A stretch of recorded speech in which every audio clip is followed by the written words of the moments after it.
Supercommittee has its first hearing tomorrow. You said you're optimistic. Why? For a lot of reasons. You know, it's not that, I'm sure it's going to be a great success, but it can succeed. If you think about it, the politics are a lot better this year, and the economics have never been the problem. It's always been the politics. And if you look at the polls, the American people are better informed, and all of them, whether they're Republicans, Independents, or Democrats, want them to do a deal. Secondly, they only have to get 50%. We had to get 80%, and we got a supermajority. We got 60% to vote for it. And thirdly, and most importantly, there's some real pain if they don't do something.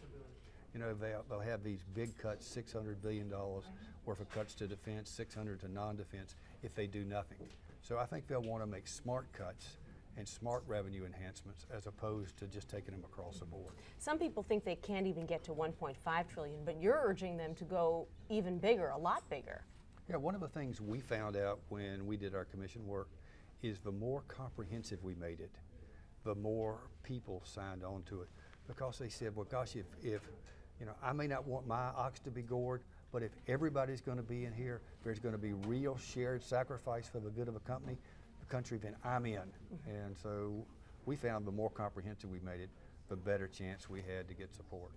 You're telling them to go big. Have you gotten any reaction from any of the Supercommittee members saying, yeah, we agree? Yeah, I have, from several of them. They realize that it takes, $4 trillion at least. That's not the maximum amount. That's the minimum amount of deficit reduction we need in order to stabilize the debt and put it on a downward path. And so that's what our goal has to be, to put our fiscal house in order to make it so that we can meet our long-term obligations.